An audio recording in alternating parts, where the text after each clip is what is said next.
días. Pues allí donde yo me encontraba se escuchó una explosión que hizo temblar las ventanas del lugar en donde me encontraba. Yo traté de abrir y mirar qué era lo que había sucedido, si de pronto había algún sonido de sirena, de algún tipo de ambulancia, pero nada. Así que los parisinos lo que hicieron también fue preguntar en las redes sociales qué es lo que había pasado. With all the smoke in the air, plenty of people were justifiably nervous when a loud boom shook West Vancouver just before noon today. A Vancouver Fire Department spokesperson says it was likely a propane bottle that hadn't been properly drained and ended up in a shredder at Pacific Coast Shredding on Portway at the Port of Vancouver. A swarm of earthquakes near the Salton Sea continues today and could continue for several days. We have video from Westmoreland where the quakes are centered. There were 28 quakes from 11 p.m. last night through 10 this morning, ranging in magnitude 2.5 to 3.6. The USGS recorded the first quakes around 4 yesterday afternoon. During this earthquake swarm, the probability of larger quakes in that area is significantly greater than usual.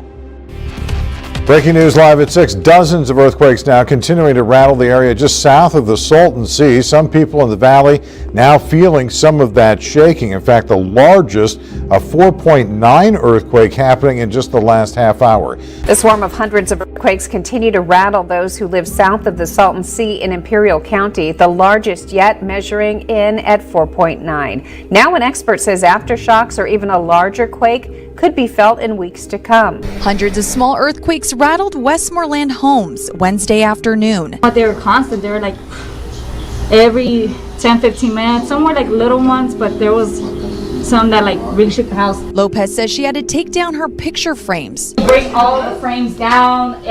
In our rooms, you'll see all the picture frames down.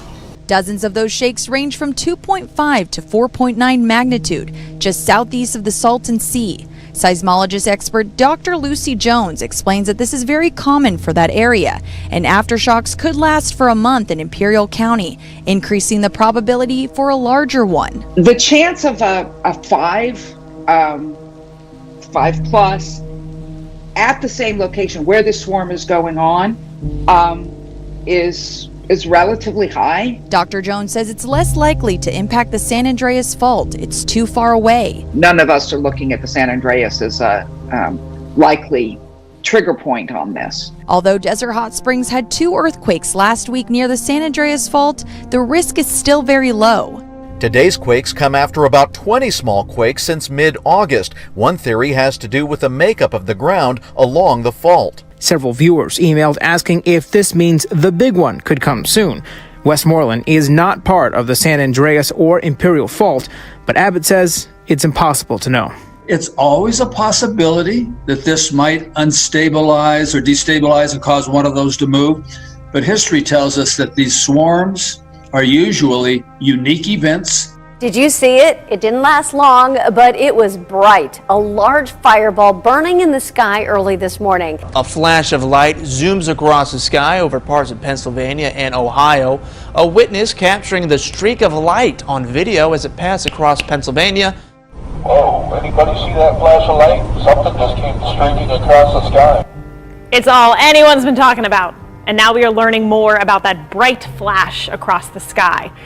Social media was glowing with sightings of that giant meteor on the East Coast all day. In fact, there were over 700 reports from 15 states. So we asked the expert today, why was this one so big and so bright? Sometimes they're very small, and I mean small. Just think, smaller than a grain of rice, smaller than a piece of sand will light up the sky. It's amazing. And in this case, it was probably a rock, maybe smaller than the size of my palm of my hand here. The cloud glowed that it left behind glowed for about 30 seconds. That's how hot it was. As far as the landing, Reynolds predicts the meteor's journey ended somewhere south of Youngstown. Major rescue operation unfolding in Tasmania this morning. Hundreds of pilot whales stranded in Macquarie Heads on the state's west coast. Awful to look at, isn't it? It's a depressing sight. A pod of pilot whales, some 500 strong, trapped on the western shore of Tasmania. Despite 2 days of a difficult and dangerous rescue attempt, most are already dead, and only a few dozen have been freed. Conservationists say it's worth the effort. The ones who make it out will thrive in the wild. Our focus is obviously on the rescue of live individuals at the moment. In the back of our minds is always what happened here. Typically we don't get any answers. Although we don't know why mass beachings happen, one key factor appears to be the whales' tight social cohesion. The bond between them is so strong that even once rescued, many turn around and beach themselves again. The reasons potentially might be is because they're wanting to return back to the pod. They might hear the acoustics or the vocalizations or the sounds that the others are making, or they're just disorientated, in this case, extremely stressed. In other news, high winds in California's wine country are whipping up that already devastating wildfire out there. Multiple wildfires in California. The Glass Fire has burned more than 58,000 acres since it started Sunday. Fires have destroyed 26 times more land in the state this year than last. The blazes have destroyed property and forced many more people from their homes. They're only the latest in a series of wildfires that have caused chaos in the past few weeks. The state of emergency in Northern California's wine country triggered just as hundreds of homes go up in flames and more than 20,000 are still under threat, with 3 major fires now converging into one monster blaze. Driving through Yosemite National Park, a convoy fleeing the flames. Rangers leading the way as a number of tourists had to be evacuated. It looked like a fairly perilous trip. Dark clouds above, burning trees never far away. This is just one of a series of fires burning through central and northern California. High temperatures, precious little rain. It is a dangerous combination. Mother Nature is something that we don't try to guess. It's a race against time and the elements. The increasingly hot, windy weather is giving the Glass Fire everything it needs to grow.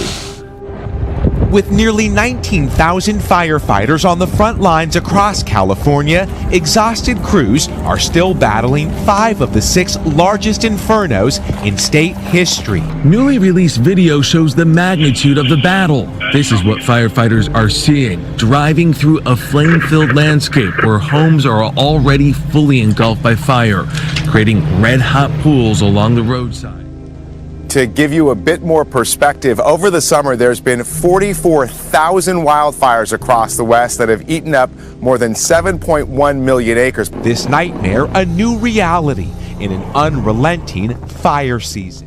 And with more hot weather on the way, the danger is still present.